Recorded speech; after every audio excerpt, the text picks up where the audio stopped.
ನಮಸ್ತೆ ಫ್ರೆಂಡ್ಸ್, ರಾಜ್ ಜಾಬ್ಸ್ಗೆ ಸ್ವಾಗತ. ಫ್ರೆಂಡ್ಸ್, ಭಾರತೀಯ ಅಂಚೆ ಇಲಾಖೆಯಿಂದ ನೇಮಕಾತಿ ಹೊಸ ಸೂಚನೆಯು ಬಿಡುಗಡೆಯಾಗಿದೆ ನೋಡಿ. ಬೋತ್ ಮೇಲ್ ಅಂಡ್ ಫಿಮೇಲ್, ಪುರುಷ ಮತ್ತು ಮಹಿಳಾ ಅಭ್ಯರ್ಥಿಗಳು ಇಬ್ಬರು ಅರ್ಜಿಗಳನ್ನು ಸಲ್ಲಿಸಬಹುದು. ಸಂಪೂರ್ಣವಾಗಿ ಸರ್ಕಾರಿ ಉದ್ಯೋಗಗಳು ಮತ್ತು ಕಾಯಂ ಉದ್ಯೋಗಗಳಾಗಿರ್ತವೆ ನೋಡಿ. ಭಾರತೀಯ ಅಂಚೆ ಕಚೇರಿ ನೇಮಕಾತಿ 2026ರ ಹೊಸ ಅಧಿಸೂಚನೆ ಆಗಿರುತ್ತೆ ನೋಡಿ. ಇನ್ನು ಫ್ರೆಂಡ್ಸ್, ಈ ಒಂದು ಭಾರತೀಯ ಅಂಚೆ ಇಲಾಖೆ ಉದ್ಯೋಗಗಳು ನೋಡಿ 2026ರ ಹೊಸ ಅಧಿಸೂಚನೆ ನೋಡಿ. ಗ್ರಾಮೀಣ ಡಾಕ್ ಸೇವಕ್ GDS ಮತ್ತು ಪೋಸ್ಟ್ಮ್ಯಾನ್ ಹಾಗೂ ಮೇಲ್ಗಾರ್ಡ್ ಮಲ್ಟಿಟಾಸ್ಕಿಂಗ್ ಸ್ಟಾಫ್ ಮತ್ತು MTS ಹಾಗೂ ಅಂಚೆ ಸಹಾಯಕ ಮತ್ತು ವಿಂಗಡಣಾ ಸಹಾಯಕ ಹುದ್ದೆಗಳಾಗಿರ್ತಾವೆ ನೋಡಿ. ಈ ಒಂದು ಹುದ್ದೆಗಳಿಗೆ ನೇಮಕಾತಿ ಆಗ್ತಾ ಇದೆ. ಇನ್ನು ಫ್ರೆಂಡ್ಸ್, ಈ ಒಂದು ಹುದ್ದೆಗಳಿಗೆ 10th PUC ಮತ್ತು ಯಾವುದೇ ಡಿಗ್ರಿ, ಎನಿ ಡಿಗ್ರಿ ಮಾಡ್ಕೊಂಡಿದ್ರು ನೀವು ಈ ಒಂದು ಹುದ್ದೆಗಳಿಗೆ ಅರ್ಜಿಗಳನ್ನು ಸಲ್ಲಿಸಬಹುದಾಗಿರುತ್ತೆ ನೋಡಿ. ಭಾರತೀಯ ಅಂಚೆ ಇಲಾಖೆ ನೇಮಕಾತಿ 2026ರ ಹೊಸ ಅಧಿಸೂಚನೆ ಆಗಿರುತ್ತೆ. ಸಂಸ್ಥೆ ಭಾರತೀಯ ಅಂಚೆ ಇಲಾಖೆ ಆಗಿರುತ್ತೆ. ಹಾಗೇನ ಕೇಂದ್ರ ಸರ್ಕಾರಿ ಉದ್ಯೋಗಗಳಾಗಿರ್ತವೆ ನೋಡಿ. ಈ ಒಂದು ಹುದ್ದೆಗಳು ಕೇಂದ್ರ ಸರ್ಕಾರಿ ಉದ್ಯೋಗಗಳಾಗಿರ್ತವೆ. ಕೆಲಸದ ಸ್ಥಳ ನೋಡಿ, ಕರ್ನಾಟಕ ಸೇರಿ ಭಾರತಾದ್ಯಂತ ನೇಮಕಾತಿ ಆಗುತ್ತೆ. ಕರ್ನಾಟಕದಲ್ಲೂ ಕೂಡ ಹುದ್ದೆಗಳಿರ್ತವೆ. ಇನ್ನು ಆನ್ಲೈನ್ ಮೂಲಕ ಈ ಒಂದು ಅಫಿಷಿಯಲ್ ವೆಬ್ಸೈಟ್ಗೆ ಹೋಗಿ ನೀವು ಅರ್ಜಿಗಳನ್ನು ಸಲ್ಲಿಸಬೇಕಾಗುತ್ತೆ. ಇಂಡಿಯಾ ಪೋಸ್ಟ್ GDS online.gov.in ಈ ಒಂದು ಅಫಿಷಿಯಲ್ ವೆಬ್ಸೈಟ್ನ ನೇರ ಲಿಂಕ್ ಕೂಡ ಡಿಸ್ಕ್ರಿಪ್ಷನ್ ಬಾಕ್ಸಲ್ಲಿ ಇರುತ್ತೆ ನೋಡಿ. ಇನ್ನು ಫ್ರೆಂಡ್ಸ್, ಗ್ರಾಮೀಣ ಡಾಕ್ ಸೇವಕ್ GDS ಹುದ್ದೆಗಳು ಶಾಖಾ ಪೋಸ್ಟ್ ಮಾಸ್ಟರ್ BPM ಮತ್ತು ಸಹಾಯಕ ಶಾಖಾ ಪೋಸ್ಟ್ ಮಾಸ್ಟರ್ ABPM ಮತ್ತು ಡಾಕ್ ಸೇವಕ್ ಹಾಗೂ ಇನ್ನು ಇಲ್ಲಿ ನೋಡಿ ಇನ್ನೂ ಹಲವು ಹುದ್ದೆಗಳಿದ್ದಾವೆ. ಪೋಸ್ಟ್ಮ್ಯಾನ್, ಮೇಲ್ಗಾರ್ಡ್, ಬಹು ಕಾರ್ಯ ಸಿಬ್ಬಂದಿ MTS ಮಲ್ಟಿಟಾಸ್ಕಿಂಗ್ ಸ್ಟಾಫ್ ಹಾಗೂ ಅಂಚೆ ಸಹಾಯಕ PA ಮತ್ತು ವಿಂಗಡಣಾ ಸಹಾಯಕ SA ನೋಡಿ, ಇಷ್ಟೊಂದು ಹುದ್ದೆಗಳಿದ್ದಾವೆ. ಈ ಒಂದು ಹುದ್ದೆಗಳಿಗೆ ಆಯ್ಕೆ ಮಾಡಿಕೊಂಡು ನೀವು ಅರ್ಜಿಗಳನ್ನು ಸಲ್ಲಿಸಬಹುದಾಗಿರುತ್ತೆ. ಹಾಗೆ ಹುದ್ದೆಗಳನ್ನು ವೃತ್ತವಾರು ಬಿಡುಗಡೆ ಮಾಡಲಾಗುತ್ತೆ. ಆದ್ದರಿಂದ ಅಭ್ಯರ್ಥಿಗಳು ತಮ್ಮ ಆಯ್ಕೆಯ ರಾಜ್ಯಕ್ಕೆ ಅರ್ಜಿಗಳನ್ನು ಸಲ್ಲಿಸಬಹುದಾಗಿರುತ್ತೆ ಅಂತ ಕೊಟ್ಟಿದ್ದಾರೆ ನೋಡಿ. ಕರ್ನಾಟಕದಿಂದ ಅರ್ಜಿ ಸಲ್ಲಿಸುವಂಥ ಅಭ್ಯರ್ಥಿಗಳು ಕರ್ನಾಟಕದ GDS ಓಪನ್ ಮಾಡಿ ಆನ್ಲೈನ್ ಅಪ್ಲಿಕೇಶನ್ ಫಾರ್ಮನ್ನು ಫಿಲ್ ಮಾಡಬೇಕಾಗತ್ತೆ. ಶೈಕ್ಷಣಿಕ ಅರ್ಹತೆಯನ್ನು ನೋಡೋದಾದರೆ GDS MTS ಉದ್ಯೋಗಗಳಿಗೆ SLC ಪಾಸ್ ಆಗಿರಬೇಕಾಗುತ್ತೆ. ಪೋಸ್ಟ್ಮ್ಯಾನ್, ಮೇಲ್ಗಾರ್ಡ್ ಹುದ್ದೆಗಳಿಗೆ PUC ಮತ್ತು SLC ಪಾಸ್ ಆಗಿರಬೇಕಾಗುತ್ತೆ. ಹಾಗೆ PA ಮತ್ತು SA ಈ ಒಂದು ಹುದ್ದೆಗಳಿಗೆ PUC ಅಥವಾ ಯಾವುದೇ ಡಿಗ್ರಿ ಮಾಡ್ಕೊಂಡಿದ್ರೆ ನೀವು ಈ ಒಂದು ಹುದ್ದೆಗಳಿಗೆ ಅರ್ಜಿಗಳನ್ನು ಸಲ್ಲಿಸಬೇಕಾಗುತ್ತೆ. ಹಾಗೆ ಅಭ್ಯರ್ಥಿಗಳು ಮೂಲಭೂತ ಕಂಪ್ಯೂಟರ್ ಜ್ಞಾನ ಅಂದರೆ ನೀವು ಬೇಸಿಕ್ ಕಂಪ್ಯೂಟರ್ ಜ್ಞಾನ ಮತ್ತು SLC ಹಾಗೂ ಸ್ಥಳೀಯ ಭಾಷೆಯ ಅಧ್ಯಯನ ಮಾಡಿರಬೇಕಾಗುತ್ತೆ. ಕರ್ನಾಟಕದಿಂದ ಅರ್ಜಿ ಸಲ್ಲಿಸುವವರು ಕನ್ನಡ ಮಾತನಾಡುವಂಥ ಅಭ್ಯರ್ಥಿಗಳು ಅರ್ಜಿಗಳನ್ನು ಸಲ್ಲಿಸಬಹುದಾಗಿರುತ್ತೆ. ಇನ್ನು ವಯೋಮಿತಿ ನೋಡಿ, 18ರಿಂದ 40 ವರ್ಷದ ಒಳಗಿನವರು ಅರ್ಜಿಗಳನ್ನು ಸಲ್ಲಿಸಬಹುದಾಗಿರುತ್ತೆ. 18ರಿಂದ 40 ವರ್ಷದ ಒಳಗಿನವರಾಗಿರಬೇಕಾಗುತ್ತೆ. ಇನ್ನು ವಯೋಮಿತಿ ಸಡಿಲಿಕೆ ಕೂಡ ಇರುತ್ತೆ ನೋಡಿ. SC ST ಅಭ್ಯರ್ಥಿಗಳಿಗೆ 5 ವರ್ಷ, OBC ಅಭ್ಯರ್ಥಿಗಳಿಗೆ 3 ವರ್ಷ, PWD ಅಭ್ಯರ್ಥಿಗಳಿಗೆ 10 ವರ್ಷಗಳ ವಯೋಮಿತಿ ಸಡಿಲಿಕೆ ಕೂಡ ಇರುತ್ತೆ. ಆದಷ್ಟು ನಿಮ್ಮ ವಯಸ್ಸಿನ ಲೆಕ್ಕಾಚಾರ ಮಾಡಿಕೊಂಡು ಈ ಒಂದು ಹುದ್ದೆಗಳಿಗೆ ಅರ್ಜಿಗಳನ್ನು ಸಲ್ಲಿಸಬಹುದಾಗಿರುತ್ತೆ. ಹಾಗೇನ ಆಯ್ಕೆ ಪ್ರಕ್ರಿಯೆಯನ್ನು ನೋಡೋದಾದರೆ ಯಾವುದೇ ರೀತಿಯ ಲಿಖಿತ ಪರೀಕ್ಷೆ ಇರಲ್ಲ ನೋಡಿ. ಈ ಒಂದು ಹುದ್ದೆಗಳಿಗೆ ಯಾವುದೇ ರೀತಿಯಾದಂಥ ಲಿಖಿತ ಪರೀಕ್ಷೆ ಇರಲ್ಲ. ಹಾಗೆ ಸಂದರ್ಶನ ಕೂಡ ಇರಲ್ಲ ನೋಡಿ. ಕೇವಲ ಮೆರಿಟ್ ಆಧಾರಿತ ಮೇಲೆ ಆ ಆಯ್ಕೆಯನ್ನು ಮಾಡಿಕೊಳ್ಳಲಾಗುತ್ತೆ. 10ನೇ ತರಗತಿಯಲ್ಲಿ ಪಡೆದ ಅಂಕಗಳ ಆಯ್ಕೆಯ ಆಧಾರದ ಮೇಲೆ ಆಯ್ಕೆ ಮಾಡಿಕೊಳ್ಳಲಾಗುತ್ತೆ ನೋಡಿ. ಅರ್ಹತೆ ಆಧಾರಿತ ಆಯ್ಕೆ ಇರುತ್ತೆ. ಇನ್ನು ಫ್ರೆಂಡ್ಸ್, ಹಾಗೆ ವೇತನವನ್ನು ನೋಡೋದಾದರೆ GDS ಈ ಒಂದು ಹುದ್ದೆಗಳಿಗೆ 10,000ದಿಂದ 14,000 ಟ್ರೈನಿಂಗ್ನಲ್ಲೇ ಇರುತ್ತೆ. ಆನಂತರ ಜಾಸ್ತಿ ಕೂಡ ಆಗ್ತಾ ಹೋಗುತ್ತೆ ನೋಡಿ. ಹಾಗೇನೆ ಪೋಸ್ಟ್ಮ್ಯಾನ್ ಮತ್ತು ಮೇಲ್ಗಾರ್ಡ್ ಹುದ್ದೆಗಳಿಗೆ 21,000ದಿಂದ 69,000 ಇರುತ್ತೆ.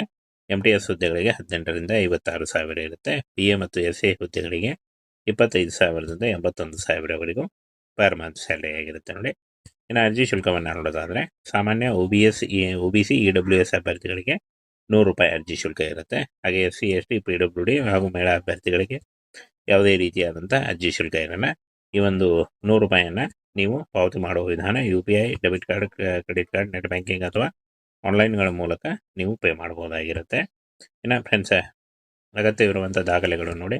ಆನ್ಲೈನ್ ಅಪ್ಲಿಕೇಶನ್ ಫಿಲ್ ಮಾಡುವಾಗ ಪ್ರಮುಖ ದಾಖಲೆಗಳು ಬೇಕಾಗುತ್ತೆ.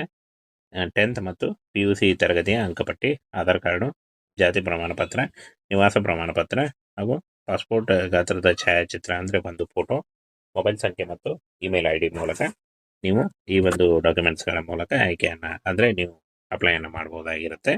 ಇನ್ನು ಫ್ರೆಂಡ್ಸ್, ಅಧಿಕೃತ ವೆಬ್ಸೈಟ್ಗೆ ಹೋಗಿ ನೀವು ಅರ್ಜಿಗಳನ್ನು ಸಲ್ಲಿಸಬೇಕಾಗುತ್ತೆ. ಅಫಿಷಿಯಲ್ ವೆಬ್ಸೈಟ್ನ ನೇರ ಲಿಂಕು ಡಿಸ್ಕ್ರಿಪ್ಷನ್ ಬಾಕ್ಸಲ್ಲಿ ಇರುತ್ತೆ ನೋಡಿ. ಹಾಗೇನ ಎಷ್ಟು ಹುದ್ದೆಗಳಿದಾವೆ ಅಂತ ನೋಡೋದಾದರೆ 22,000ಕ್ಕೂ ಅಧಿಕ ಉದ್ಯೋಗಗಳಿಗೆ ನೇಮಕಾತಿ ನಡೀತಾ ಇದೆ. ಹಾಗೆ ಈ ಒಂದು ಹುದ್ದೆಗಳಿಗೆ ಫೆಬ್ರವರಿಯಿಂದ ಅರ್ಜಿ ಸಲ್ಲಿಕೆ ಶುರುವಾಗಲಿದೆ ನೋಡಿ. 2026 ಫೆಬ್ರವರಿ ಮೊದಲನೇ ವಾರದಿಂದ ಈ ಒಂದು ಹುದ್ದೆಗಳಿಗೆ ಅರ್ಜಿ ಸಲ್ಲಿಕೆ ಸ್ಟಾರ್ಟ್ ಆಗುತ್ತೆ. ಸರ್, ಭಾರತೀಯ ಅಂಚೆ ಇಲಾಖೆಯಿಂದ ನೇಮಕಾತಿ ಹೊಸ ಸೂಚನೆಯು ಬಿಡುಗಡೆಯಾಗಿದೆ ನೋಡಿ. ಬೋತ್ ಮೇಲ್ ಅಂಡ್ ಫಿಮೇಲ್, ಪುರುಷ ಮತ್ತು ಮಹಿಳಾ ಅಭ್ಯರ್ಥಿಗಳು ಇಬ್ಬರು ಅರ್ಜಿಗಳನ್ನ ಸಲ್ಲಿಸಬಹುದು. ಸಂಪೂರ್ಣವಾಗಿ ಸರ್ಕಾರಿ ಉದ್ಯೋಗಗಳು ಮತ್ತು ಕಾಯಂ ಉದ್ಯೋಗಗಳಾಗಿರ್ತವೆ ನೋಡಿ. ಭಾರತೀಯ ಅಂಚೆ ಕಚೇರಿ ನೇಮಕಾತಿ 2026ರ ಹೊಸ ಅಧಿಸೂಚನೆ ಆಗಿರುತ್ತೆ ನೋಡಿ. ಇನ್ನು ಫ್ರೆಂಡ್ಸ್, ಈ ಒಂದು ಭಾರತೀಯ ಅಂಚೆ ಇಲಾಖೆ ಉದ್ಯೋಗಗಳು ನೋಡಿ 2026ರ ಹೊಸ ಅಧಿಸೂಚನೆ ನೋಡಿ. ಗ್ರಾಮೀಣ ಡಾಕ್ ಸೇವಕ್ GDS ಮತ್ತು ಪೋಸ್ಟ್ಮ್ಯಾನ್ ಹಾಗೂ ಮೇಲ್ಗಾರ್ಡ್ ಮಲ್ಟಿಟಾಸ್ಕಿಂಗ್ ಸ್ಟಾಫ್ ಮತ್ತು MTS ಹಾಗೂ ಅಂಚೆ ಸಹಾಯಕ ಮತ್ತು ವಿಂಗಡಣಾ ಸಹಾಯಕ ಹುದ್ದೆಗಳಾಗಿರ್ತಾವೆ ನೋಡಿ. ಈ ಒಂದು ಹುದ್ದೆಗಳಿಗೆ ನೇಮಕಾತಿ ಆಗ್ತಾ ಇದೆ. ಇನ್ನು ಫ್ರೆಂಡ್ಸ್, ಈ ಒಂದು ಹುದ್ದೆಗಳಿಗೆ 10th PUC ಮತ್ತು ಯಾವುದೇ ಡಿಗ್ರಿ, ಎನಿ ಡಿಗ್ರಿ ಮಾಡ್ಕೊಂಡಿದ್ರು ನೀವು ಈ ಒಂದು ಹುದ್ದೆಗಳಿಗೆ ಅರ್ಜಿಗಳನ್ನ ಸಲ್ಲಿಸಬಹುದಾಗಿರುತ್ತೆ ನೋಡಿ. ಭಾರತೀಯ ಅಂಚೆ ಇಲಾಖೆ ನೇಮಕಾತಿ 2026ರ ಹೊಸ ಅಧಿಸೂಚನೆ ಆಗಿರುತ್ತೆ. ಸಂಸ್ಥೆ ಭಾರತೀಯ ಅಂಚೆ ಇಲಾಖೆ ಆಗಿರುತ್ತೆ. ಹಾಗೇನ ಕೇಂದ್ರ ಸರ್ಕಾರಿ ಉದ್ಯೋಗಗಳಾಗಿರ್ತವೆ ನೋಡಿ. ಈ ಒಂದು ಹುದ್ದೆಗಳು ಕೇಂದ್ರ ಸರ್ಕಾರಿ ಉದ್ಯೋಗಗಳಾಗಿರ್ತವೆ. ಕೆಲಸದ ಸ್ಥಳ ನೋಡಿ, ಕರ್ನಾಟಕ ಸೇರಿ ಭಾರತಾದ್ಯಂತ ನೇಮಕಾತಿ ಆಗುತ್ತೆ. ಕರ್ನಾಟಕದಲ್ಲೂ ಕೂಡ ಹುದ್ದೆಗಳಿರ್ತವೆ. ಇನ್ನು ಆನ್ಲೈನ್ ಮೂಲಕ ಈ ಒಂದು ಅಫಿಷಿಯಲ್ ವೆಬ್ಸೈಟ್ಗೆ ಹೋಗಿ ನೀವು ಅರ್ಜಿಗಳನ್ನ ಸಲ್ಲಿಸಬೇಕಾಗುತ್ತೆ. ಇಂಡಿಯಾ ಪೋಸ್ಟ್ gdsonline.gov.in ಈ ಒಂದು ಅಫಿಷಿಯಲ್ ವೆಬ್ಸೈಟ್ನ ನೇರ ಲಿಂಕು ಡಿಸ್ಕ್ರಿಪ್ಷನ್ ಬಾಕ್ಸಲ್ಲಿ ಇರುತ್ತೆ ನೋಡಿ. ಇನ್ನು ಫ್ರೆಂಡ್ಸ್, ಗ್ರಾಮೀಣ ಡಾಕ್ ಸೇವಕ್ GDS ಹುದ್ದೆಗಳು ಶಾಖಾ ಪೋಸ್ಟ್ ಮಾಸ್ಟರ್ BPM ಮತ್ತು ಸಹಾಯಕ ಶಾಖಾ ಪೋಸ್ಟ್ ಮಾಸ್ಟರ್ ABPM ಮತ್ತು ಡಾಕ್ ಸೇವಕ್ ಹಾಗೂ ಇನ್ನು ಇಲ್ಲಿ ನೋಡಿ ಇನ್ನೂ ಹಲವು ಹುದ್ದೆಗಳಿದ್ದಾವೆ. ಪೋಸ್ಟ್ಮ್ಯಾನ್, ಮೇಲ್ಗಾರ್ಡ್, ಬಹು ಕಾರ್ಯ ಸಿಬ್ಬಂದಿ MTS ಮಲ್ಟಿಟಾಸ್ಕಿಂಗ್ ಸ್ಟಾಫ್ ಹಾಗೂ ಅಂಚೆ ಸಹಾಯಕ PA ಮತ್ತು ವಿಂಗಡಣಾ ಸಹಾಯಕ SA ನೋಡಿ. ಇಷ್ಟೊಂದು ಹುದ್ದೆಗಳಿದ್ದಾವೆ. ಈ ಒಂದು ಹುದ್ದೆಗಳಿಗೆ ಆಯ್ಕೆ ಮಾಡಿಕೊಂಡು ನೀವು ಅರ್ಜಿಗಳನ್ನ ಸಲ್ಲಿಸಬಹುದಾಗಿರುತ್ತೆ. ಹಾಗೆ ಹುದ್ದೆಗಳನ್ನು ವೃತ್ತವಾರು ಬಿಡುಗಡೆ ಮಾಡಲಾಗುತ್ತೆ. ಆದ್ದರಿಂದ ಅಭ್ಯರ್ಥಿಗಳು ತಮ್ಮ ಆಯ್ಕೆಯ ರಾಜ್ಯಕ್ಕೆ ಅರ್ಜಿಗಳನ್ನ ಸಲ್ಲಿಸಬಹುದಾಗಿರುತ್ತೆ ಅಂತ ಕೊಟ್ಟಿದ್ದಾರೆ ನೋಡಿ. ಕರ್ನಾಟಕದಿಂದ ಅರ್ಜಿ ಸಲ್ಲಿಸುವಂಥ ಅಭ್ಯರ್ಥಿಗಳು ಕರ್ನಾಟಕದ GDS ಓಪನ್ ಮಾಡಿ ಆನ್ಲೈನ್ ಅಪ್ಲಿಕೇಶನ್ ಫಾರ್ಮನ್ನು ಫಿಲ್ ಮಾಡಬೇಕಾಗತ್ತೆ. ಶೈಕ್ಷಣಿಕ ಅರ್ಹತೆಯನ್ನು ನೋಡೋದಾದರೆ GDS MTS ಉದ್ಯೋಗಗಳಿಗೆ SLC ಪಾಸ್ ಆಗಿರಬೇಕಾಗುತ್ತೆ. ಪೋಸ್ಟ್ಮ್ಯಾನ್, ಮೇಲ್ಗಾರ್ಡ್ ಹುದ್ದೆಗಳಿಗೆ PUC ಮತ್ತು SLC ಪಾಸ್ ಆಗಿರಬೇಕಾಗುತ್ತೆ. ಹಾಗೆ PA ಮತ್ತು SA ಈ ಒಂದು ಹುದ್ದೆಗಳಿಗೆ PUC ಅಥವಾ ಯಾವುದೇ ಡಿಗ್ರಿ ಮಾಡ್ಕೊಂಡಿದ್ರೆ ನೀವು ಈ ಒಂದು ಹುದ್ದೆಗಳಿಗೆ ಅರ್ಜಿಗಳನ್ನ ಸಲ್ಲಿಸಬೇಕಾಗುತ್ತೆ. ಹಾಗೆ ಅಭ್ಯರ್ಥಿಗಳು ಮೂಲಭೂತ ಕಂಪ್ಯೂಟರ್ ಜ್ಞಾನ ಅಂದರೆ ನೀವು ಬೇಸಿಕ್ ಕಂಪ್ಯೂಟರ್ ಜ್ಞಾನ ಮತ್ತು SLC ಹಾಗೂ ಸ್ಥಳೀಯ ಭಾಷೆಯ ಅಧ್ಯಯನ ಮಾಡಿರಬೇಕಾಗುತ್ತೆ. ಕರ್ನಾಟಕದಿಂದ ಅರ್ಜಿ ಸಲ್ಲಿಸುವವರು ಕನ್ನಡ ಮಾತನಾಡುವಂಥ ಅಭ್ಯರ್ಥಿಗಳು ಅರ್ಜಿಗಳನ್ನ ಸಲ್ಲಿಸಬಹುದಾಗಿರುತ್ತೆ. ಇನ್ನು ವಯೋಮಿತಿ ನೋಡಿ, 18ರಿಂದ 40 ವರ್ಷದ ಒಳಗಿನವರು ಅರ್ಜಿಗಳನ್ನ ಸಲ್ಲಿಸಬಹುದಾಗಿರುತ್ತೆ. 18ರಿಂದ 40 ವರ್ಷದ ಒಳಗಿನವರಾಗಿರಬೇಕಾಗುತ್ತೆ. ಇನ್ನು ವಯೋಮಿತಿ ಸಡಿಲಿಕೆ ಕೂಡ ಇರುತ್ತೆ ನೋಡಿ. SC/ST ಅಭ್ಯರ್ಥಿಗಳಿಗೆ 5 ವರ್ಷ, OBC ಅಭ್ಯರ್ಥಿಗಳಿಗೆ 3 ವರ್ಷ, PWD ಅಭ್ಯರ್ಥಿಗಳಿಗೆ 10 ವರ್ಷಗಳ ವಯೋಮಿತಿ ಸಡಿಲಿಕೆ ಕೂಡ ಇರುತ್ತೆ. ಆದಷ್ಟು ನಿಮ್ಮ ವಯಸ್ಸಿನ ಲೆಕ್ಕಾಚಾರ ಮಾಡಿಕೊಂಡು ಈ ಒಂದು ಹುದ್ದೆಗಳಿಗೆ ಅರ್ಜಿಗಳನ್ನ ಸಲ್ಲಿಸಬಹುದಾಗಿರುತ್ತೆ. ಹಾಗೇನ ಆಯ್ಕೆ ಪ್ರಕ್ರಿಯೆಯನ್ನು ನೋಡೋದಾದರೆ ಯಾವುದೇ ರೀತಿಯ ಲಿಖಿತ ಪರೀಕ್ಷೆ ಇರಲ್ಲ ನೋಡಿ. ಈ ಒಂದು ಹುದ್ದೆಗಳಿಗೆ ಯಾವುದೇ ರೀತಿಯಾದಂಥ ಲಿಖಿತ ಪರೀಕ್ಷೆ ಇರಲ್ಲ. ಹಾಗೆ ಸಂದರ್ಶನ ಕೂಡ ಇರಲ್ಲ ನೋಡಿ. ಕೇವಲ ಮೆರಿಟ್ ಆಧಾರಿತ ಮೇಲೆ ಆ ಆಯ್ಕೆಯನ್ನು ಮಾಡಿಕೊಳ್ಳಲಾಗುತ್ತೆ. 10ನೇ ತರಗತಿಯಲ್ಲಿ ಪಡೆದ ಅಂಕಗಳ ಆಯ್ಕೆಯ ಆಧಾರದ ಮೇಲೆ ಆಯ್ಕೆ ಮಾಡಿಕೊಳ್ಳಲಾಗುತ್ತೆ ನೋಡಿ. ಅರ್ಹತೆ ಆಧಾರಿತ ಆಯ್ಕೆ ಇರುತ್ತೆ. ಇನ್ನು ಫ್ರೆಂಡ್ಸ್, ಹಾಗೆ ವೇತನವನ್ನು ನೋಡೋದಾದರೆ GDS ಈ ಒಂದು ಹುದ್ದೆಗಳಿಗೆ 10,000ದಿಂದ 14,000 ಟ್ರೈನಿಂಗ್ನಲ್ಲಿ ಇರುತ್ತೆ. ಆನಂತರ ಜಾಸ್ತಿ ಕೂಡ ಆಗ್ತಾ ಹೋಗುತ್ತೆ ನೋಡಿ. ಹಾಗೇನೆ ಪೋಸ್ಟ್ಮ್ಯಾನ್ ಮತ್ತು ಮೇಲ್ಗಾರ್ಡ್ ಹುದ್ದೆಗಳಿಗೆ 21,000ದಿಂದ 69,000 ಇರುತ್ತೆ. MTS ಹುದ್ದೆಗಳಿಗೆ 18ರಿಂದ 56,000 ಇರುತ್ತೆ. PA ಮತ್ತು SA ಹುದ್ದೆಗಳಿಗೆ 25,000ದಿಂದ 81,000ವರೆಗೂ ಪರ್ ಮಂತ್ ಸ್ಯಾಲರಿ ಆಗಿರುತ್ತೆ ನೋಡಿ. ಇನ್ನು ಅರ್ಜಿ ಶುಲ್ಕವನ್ನು ನೋಡೋದಾದರೆ ಸಾಮಾನ್ಯ OBC EWS ಅಭ್ಯರ್ಥಿಗಳಿಗೆ ₹100 ಅರ್ಜಿ ಶುಲ್ಕ ಇರುತ್ತೆ. ಹಾಗೆ SC/ST PWD ಹಾಗೂ ಮಹಿಳಾ ಅಭ್ಯರ್ಥಿಗಳಿಗೆ ಯಾವುದೇ ರೀತಿಯಾದಂಥ ಅರ್ಜಿ ಶುಲ್ಕ ಇರಲ್ಲ. ಈ ಒಂದು ₹100 ನೀವು ಪಾವತಿ ಮಾಡುವ ವಿಧಾನ UPI, debit card, credit card, net banking ಅಥವಾ ಆನ್ಲೈನ್ಗಳ ಮೂಲಕ ನೀವು ಪೇ ಮಾಡಬಹುದಾಗಿರುತ್ತೆ. ಇನ್ನು ಫ್ರೆಂಡ್ಸ್, ಅಗತ್ಯವಿರುವಂಥ ದಾಖಲೆಗಳು ನೋಡಿ. ಆನ್ಲೈನ್ ಅಪ್ಲಿಕೇಶನ್ ಫಿಲ್ ಮಾಡುವಾಗ ಪ್ರಮುಖ ದಾಖಲೆಗಳು ಬೇಕಾಗುತ್ತೆ.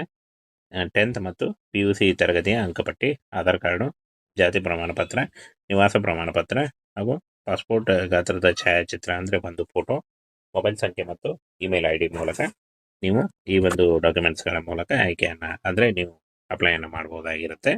ಇನ್ನು ಫ್ರೆಂಡ್ಸ್, ಅಧಿಕೃತ ವೆಬ್ಸೈಟ್ಗೆ ಹೋಗಿ ನೀವು ಅರ್ಜಿಗಳನ್ನು ಸಲ್ಲಿಸಬೇಕಾಗುತ್ತೆ. ಅಫಿಷಿಯಲ್ ವೆಬ್ಸೈಟ್ನ ನೇರ ಲಿಂಕು ವಿಡಿಯೋ ಡಿಸ್ಕ್ರಿಪ್ಷನ್ ಬಾಕ್ಸಲ್ಲಿ ಇರುತ್ತೆ ನೋಡಿ.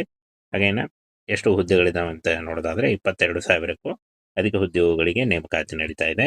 ಹಾಗೆ ಈ ಒಂದು ಹುದ್ದೆಗಳಿಗೆ ಫೆಬ್ರವರಿಯಿಂದ ಅರ್ಜಿ ಸಲ್ಲಿಕೆ ಶುರುವಾಗಲಿದೆ ನೋಡಿ. 2026 ಫೆಬ್ರವರಿ ಮೊದಲನೇ ವಾರದಿಂದ ಈ ಒಂದು ಹುದ್ದೆಗಳಿಗೆ ಅರ್ಜಿ ಸಲ್ಲಿಕೆ ಸ್ಟಾರ್ಟ್ ಆಗುತ್ತೆ.